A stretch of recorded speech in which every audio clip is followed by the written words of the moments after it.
കോഴിക്കോട് വലിയങ്ങാടിയിൽ കെട്ടിടത്തിന്റെ സ്ലാബ് തകർന്നുണ്ടായ അപകടത്തിൽ പ്രതിഷേധിച്ച് UDF നൈറ്റ് മാർച്ച് നടത്തി. പോലീസും പ്രവർത്തകരും തമ്മിൽ സംഘർഷമുണ്ടായി. ദൃശ്യങ്ങളിലേക്ക്.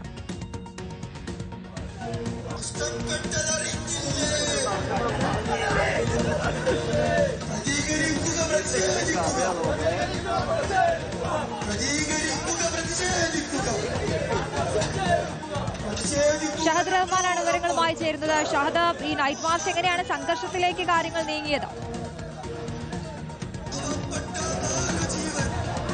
നമുക്കറിയാം, കോഴിക്കോട് വലിയങ്ങാടിയിൽ 4 പേരുടെ ജീവൻ പൊലിഞ്ഞ കെട്ടിടം, അതായത് നേരത്തെ തന്നെ ഇത്തരത്തിൽ ഈ കെട്ടിടം ബലക്ഷയം കുറഞ്ഞതാണെന്നും ഒപ്പം തന്നെ പൊളിച്ചു മാറ്റേണ്ടതാണെന്ന എഞ്ചിനീയർ വിഭാഗം തന്നെ റിപ്പോർട്ട് നൽകിയതാണ്.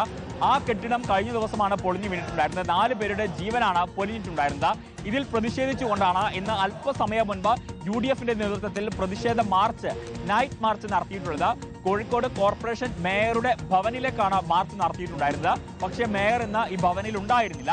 എന്തായാലും ഈ മാർച്ച്, അതായത് വലിയങ്ങാടിയിൽ നിന്ന്, ഈ സംഭവം നടന്ന, അപകടം നടന്ന വലിയങ്ങാടിയിൽ നിന്നാണ് ഞാൻ നിൽക്കുന്ന ഈ മേയർ ഭവനിലേക്ക് നടന്നിട്ടുണ്ടായിരുന്നത്.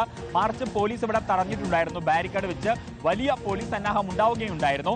ഒപ്പം തന്നെ ഈ ബാരിക്കേഡിന് മുകളിൽ കയറി നിന്ന് ബാരിക്കേഡ് മറച്ചിടാനും ഒപ്പം തന്നെ ഈ മേയർ ഭവൻ അകത്തേക്ക് പ്രവേശിക്കാനും പ്രവർത്തകർ ശ്രമിച്ചു. ഇതാണ് നേരിയ തോതിലെങ്കിലും ചെറിയൊരു സംഘർഷത്തിന് ഇടയാക്കിയത് എന്നുള്ളതാണ്. PV അൻവർ ഉൾപ്പെടെയുള്ള നേതാക്കൾ ഈ പരിപാടിയുടെ ഭാഗമായിട്ടുണ്ടായിരുന്നു. DCC പ്രസിഡന്റ് പ്രവീൺ കുമാർ ഉൾപ്പെടെയുള്ള ആളുകളും പ്രധാനമായിട്ടും പറഞ്ഞിട്ടുള്ളത്, അതായത് നിലവിൽ ഇത്തരത്തിൽ ഈ കാലപ്പഴക്കം ചെന്ന ഏതു നിമിഷവും തകരാൻ സാധ്യതയുള്ള കെട്ടിടങ്ങൾക്കൊക്കെ തന്നെ ഉടൻ നോട്ടീസ് നൽകുകയും ഒപ്പം തന്നെ ഇത് പൊളിച്ചു മാറ്റാൻ നിർദ്ദേശം നൽകുകയും വേണം.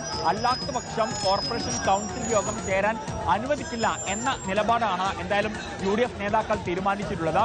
ഈ ബാരിക്കേഡിന് മുകളിൽ കയറി നിന്ന് ഈ മേയർ ഭവനിലേക്ക് അതിക്രമിച്ച് കയറാൻ ശ്രമിച്ചതാണ് ഈ സംഘർഷങ്ങൾക്കിടയാക്കിയത്. പിന്നീട് പോലീസുമായി ചെറിയ തോതിലുള്ള ഉന്തും തള്ളുമൊക്കെ ഉണ്ടായി. എന്തായാലും നിലവിലെ സാഹചര്യത്തിൽ ഇപ്പോൾ ഈ മാർച്ച് അവസാനിച്ചിരിക്കുന്നു. ഈ സംഭവം നടന്ന വലിയങ്ങാടി പരിസരത്ത് നിന്നുമാണ് ഈ ബഹുജന നൈറ്റ് മാർച്ച് നടന്നിട്ടുണ്ടായിരുന്നത്.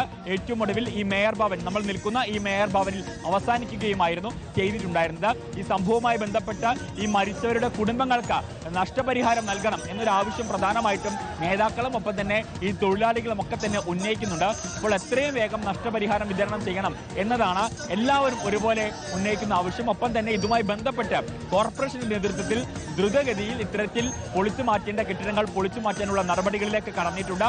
അതിന്റെ ഭാഗമായി വിവിധയിടങ്ങളിൽ നോട്ടീസ് നൽകുകയും ചെയ്തിട്ടുണ്ട്. എന്തായാലും ഈ നൈറ്റ് മാർച്ച് അതിവിടെ അവസാനിച്ചിരിക്കുന്നു. പ്രധാനമായിട്ടും ഈ കെട്ടിടങ്ങൾ ഉടൻ തന്നെ പൊളിച്ചു മാറ്റണം, ഒപ്പം തന്നെ നോട്ടീസ് നൽകേണ്ട കെട്ടിടങ്ങൾക്ക് നോട്ടീസ് നൽകുകയും വേണം എന്ന ഒരു മുന്നറിയിപ്പാണ് ഈ നൈറ്റ് മാർച്ച് നൽകിയിട്ടുള്ളത്. ശരി, വലിയ പ്രതിഷേധമാണ് നൈറ്റ് മാർച്ചിലൂടെ UDF അവിടെ നടത്തിയത്. കോഴിക്കോട് നിന്നും ഷഹദ് റഹ്മാനാണ് വിവരങ്ങൾ നൽകിയത്.